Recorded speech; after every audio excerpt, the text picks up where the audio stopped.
Okay, this is Brotherhood member Aurelius, uh, and I'm going to do a commentary on a battle that was played earlier today. I won't go through all of the teams, but it was a 3v3, 31k rules, and the members are myself, well, there's my army over there, Aurelius, and we've got a player called Gandalf the White, which is apparently Scorpion King SR. And we've got a clan player from TAOW clan, Katya. Alright, so let's actually maybe we'll just fast forward. Perhaps we'll look at my army. I've got a peasant unit. I've got 2 eagle units with 6 upgrades, gold. And looks like I've got 4 archers.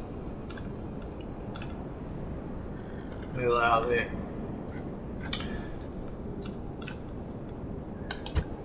Actually, what we might do is look at the other team. So we've got 2 red colour units, so that would indicate the Julii. And we've got Greece here. So I think this was, we'll just wait till confirmed to identify the players. Once they actually, can I do,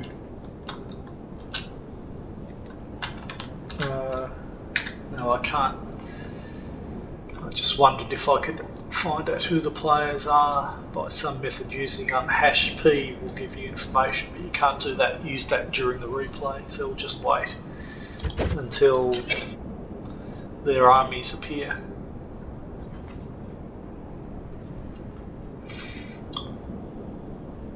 While we're doing that, here we go.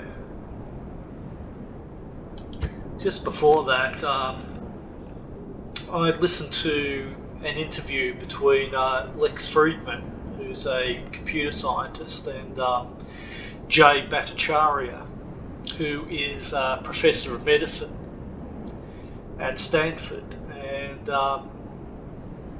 this professor of medicine co-authored a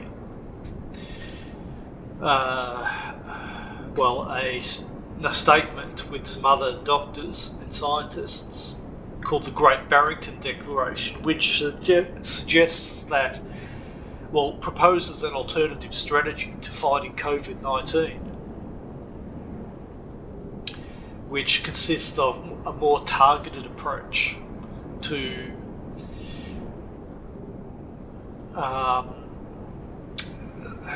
segregating and sequestering the perhaps people in at-risk categories from this pestilence, rather than shutting down entire economies and causing untold hardship to millions and millions of people, actually deaths, and looks like this approach seems to have resulted in the loss of more lives than it has saved. Of course, there's a lot more to be said about that, but I would direct you to have a listen to Jay Bhattacharya and Lex Friedman, which he has a video on YouTube where these matters are discussed in depth. But anyway, let's get on with the game. So we have GOTW clan member Romex to Sen, and we have of the same clan Biggus, and we have Pertevnial, which I should point out has her own channel, so he's been quite prolific in posting a lot of Rome Total War matches. She sees herself as an archivist, and so do I as well. I am not as prolific as her with my commentaries. Well, she doesn't in fact do commentaries, she really just does video replays. Anyway, so let's start the battle. Let's continue it. So I'm running my army over to join up with SR. He's nicely giving me cover there with his cavalry. So we see Romex running over to join up with his ally, but curiously you do not see Pertevnial doing anything. Pertevnial does have this single cavalry unit with just 6 upgrades. So we've got this massive archers moving over. SR's archers. Okay, look to be aiming at Biggus's archers, and I think I will run. I'm running my archers more over to the army, but eventually I will put them in loose formation and sick them upon the enemy as well.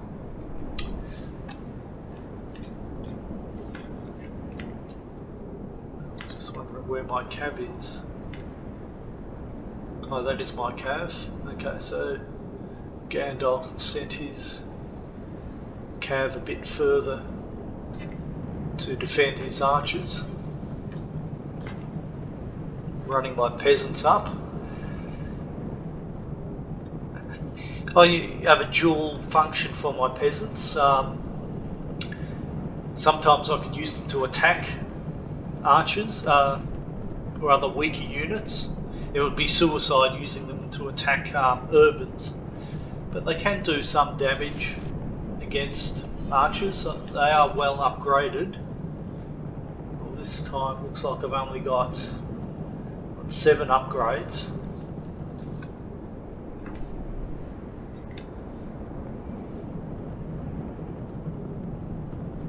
Looks like SR has managed to attack one of the enemy's archer units. Now we see Pertevnial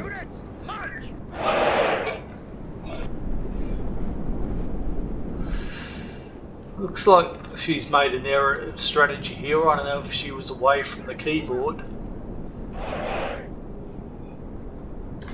but she's failed to link up with her allies, and now she's chasing after archers, which she will never catch.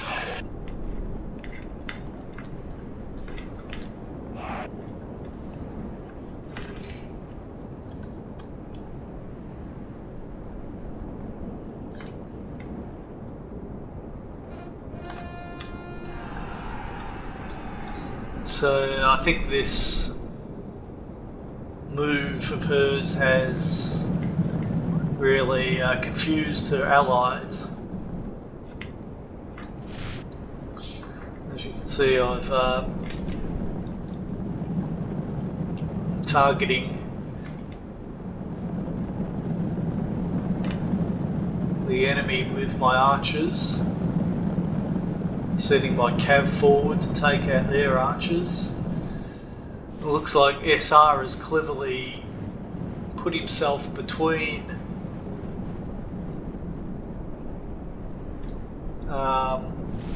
the Julii factions and Greece.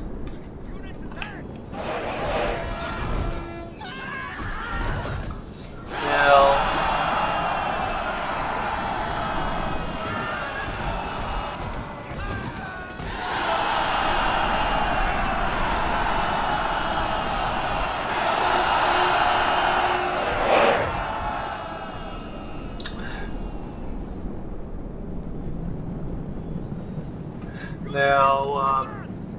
Pertevnial has gotten support from her allies in the form of Cav against Katya. Your general's nerve has broken, and he is fleeing from the enemy!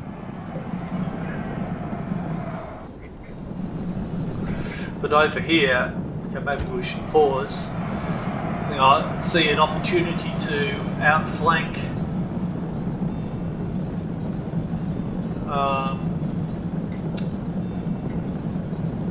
Biggus and Romex. So it looks like, yeah. So Pertevnial has, managed to take out Katya's Cav and some of Katya's archers, but Katya has sent her urbans towards Biggus and Romex. So we've got all of the infantry of my own infantry, SR's infantry, and Katya's infantry against the two GOT W players. So I've sent my army around the back of these two armies. So we've basically got the three infantry armies versus two infantry armies. So let's see what happens. So I'm charging my cav in.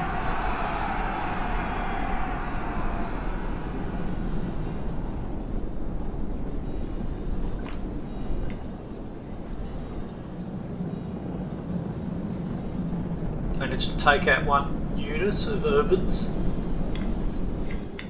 Now I'm just going to press forward with my entire army from the rear.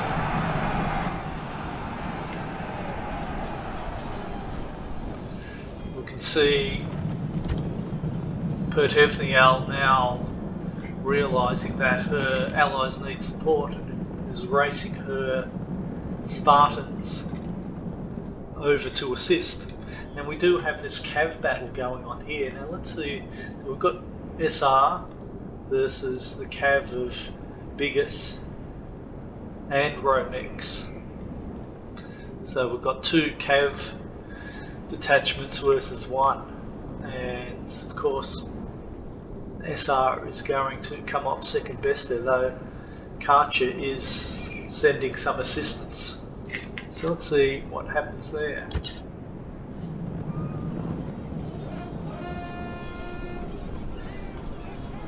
Okay, Romex is sending some urbans as well. And the Greek armies Greek Spartans are coming over as well. Now, of course, while that's been going on, we've got my, complete pincer movements and encirclements of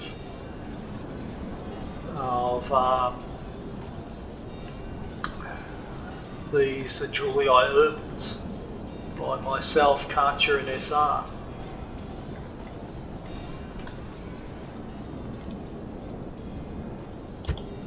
Maybe we can go back and see both battles. See Romex running away, but then sending another unit in to assist.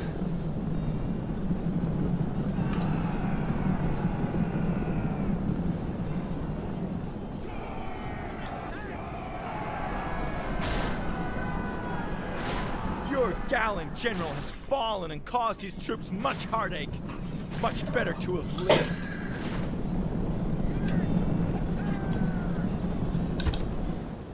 I've got my archers here running to keep up.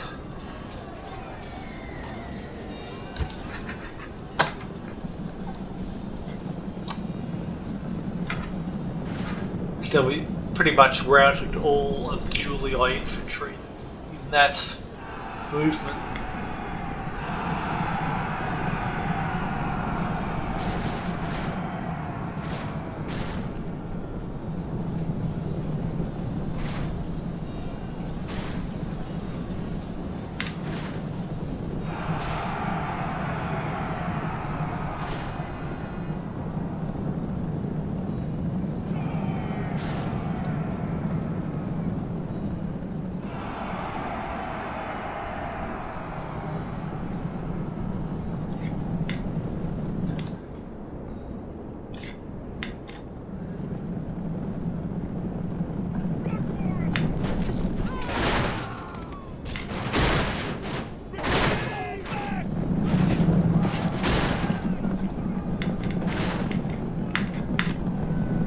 I've noticed that Romex is sending his cav after my archers, so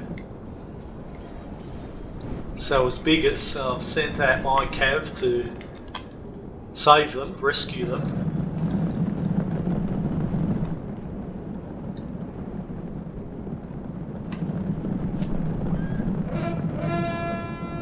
So what I decided to do is attack is the best form of defence, so I ordered my archers into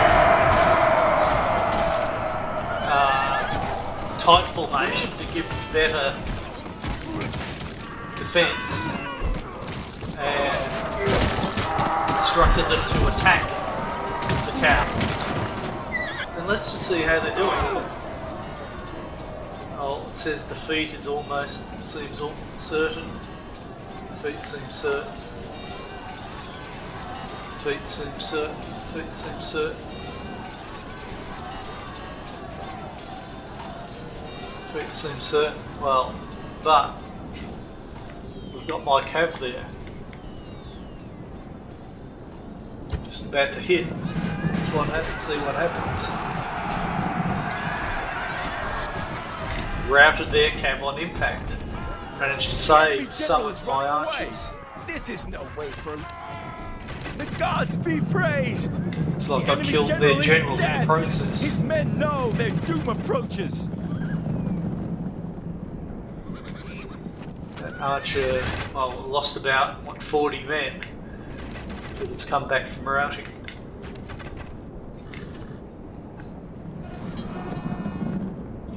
Now back to the main battle.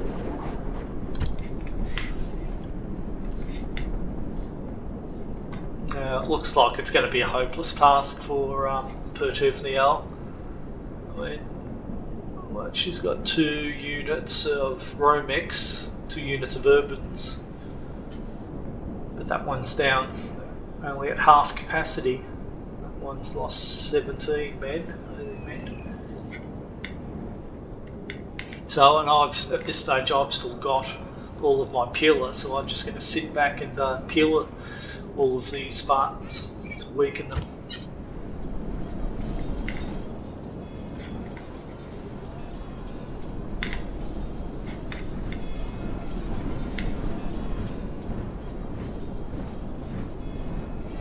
Very tired though.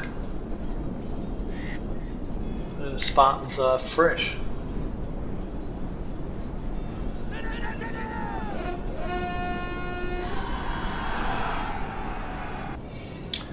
So let's see how Pertevnial tries to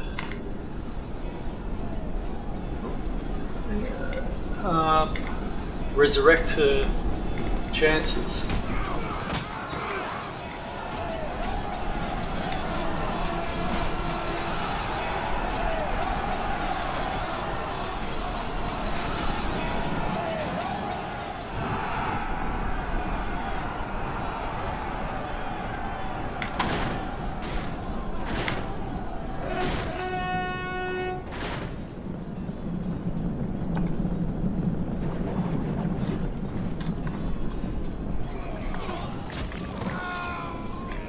In my pillar, it's actually the general unit there.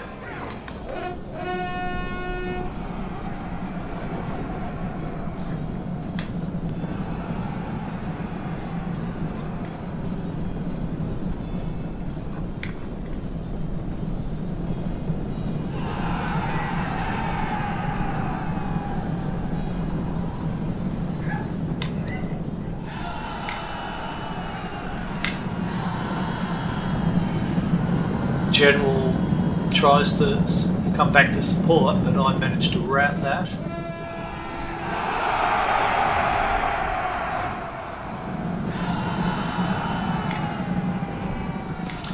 So it looks like it's pretty much a fait accompli at this stage, but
Enemies show their true virtue.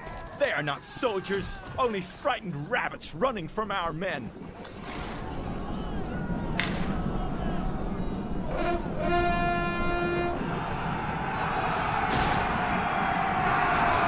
gods be praised! The enemy general is dead! His men know their doom approaches.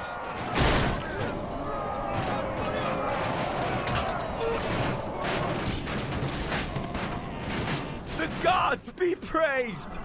The enemy's hearts are full of fear, and now they flee!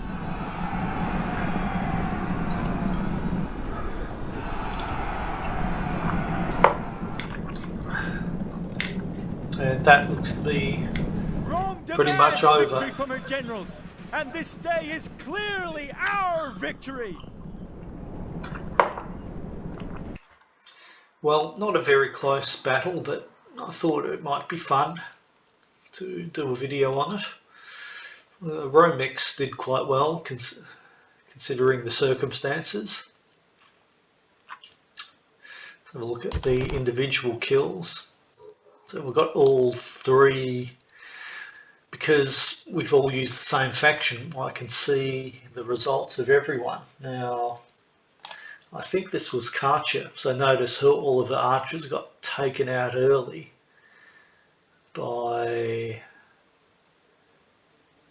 I think it was, what, some cavalry, enemy cavalry.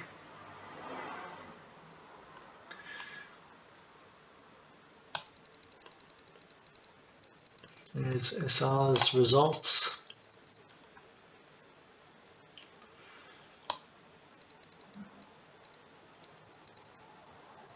So his Cav, because he lost that Cav battle, his Cav didn't score that highly. And this is my result. So I've got some very good kills with my Cav. That must have been hunting down enemy archers, and possibly a lot of those urbans in that Cav charge, in that pincer movement.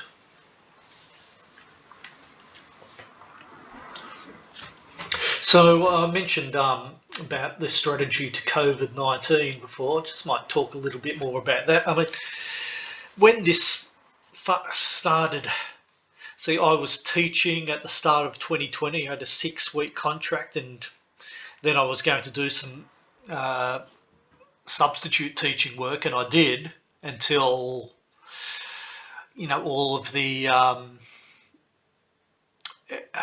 camps and activities, teacher training got cancelled, and I was basically told, we don't need you anymore.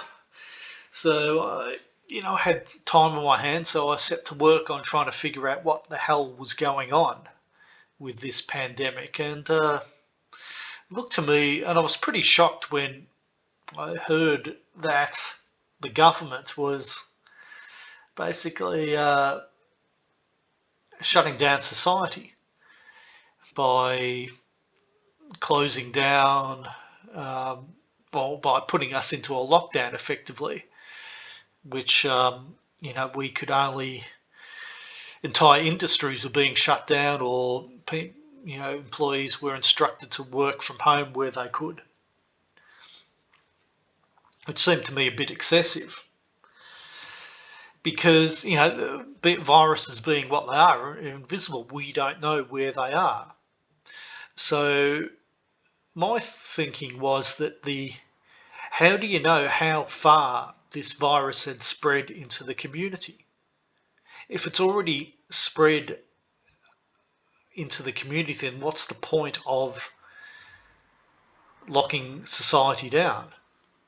Because it's already been spread. So, and it looks like there were a lot of asymptomatic cases. I mean, even I had this dry cough that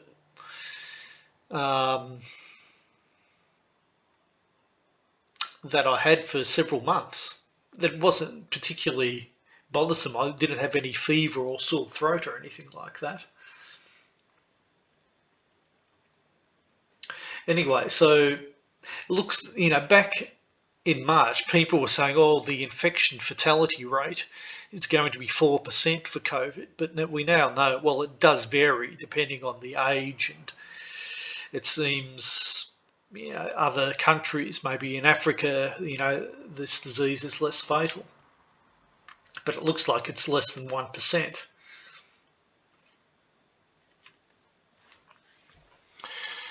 So in which case it was probably a lot less harmful than we initially thought it was.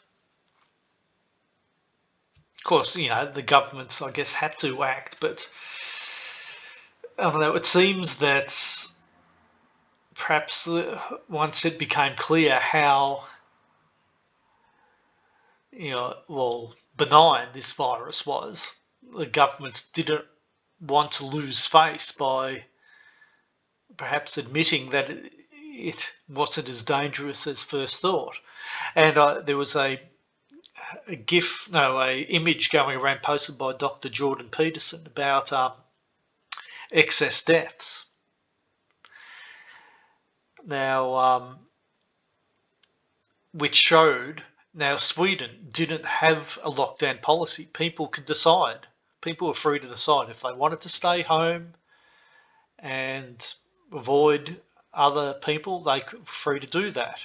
But if they wanted to continue working, they could do that as well, depending on their circumstances. And now we see in Sweden, they had significantly less excess deaths than other countries surrounding them.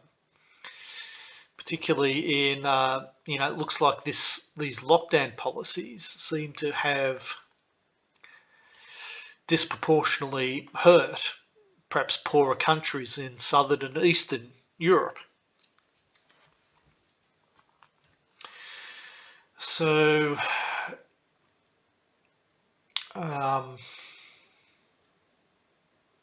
anyway, so the point is that this, and I don't know, I think if we had have just let this run its course, this is what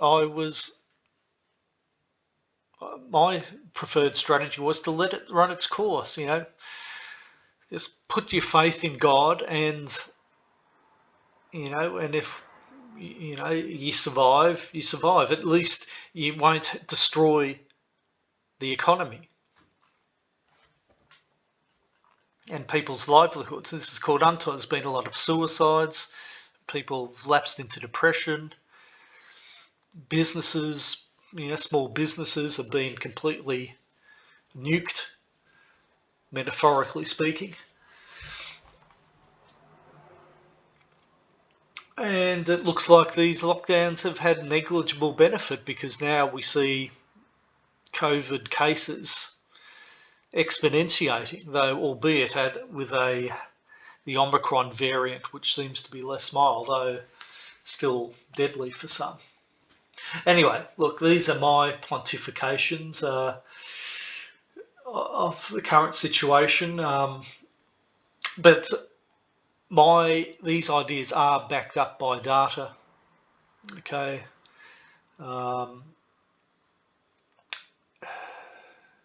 When you try and work out and then there's the case of the infection fatality rate it's a quotient.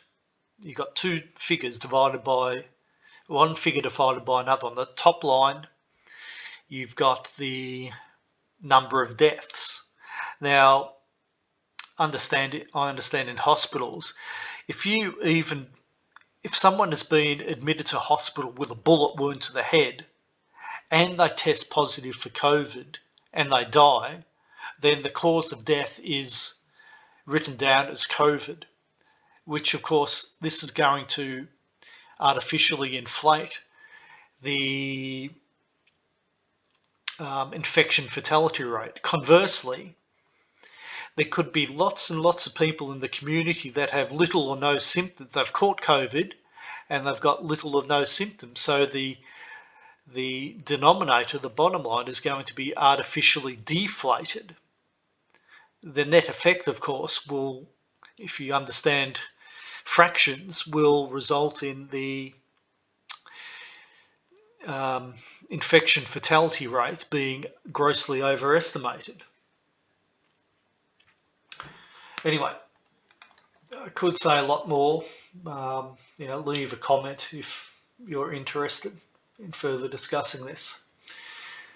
And at that, I will conclude this video.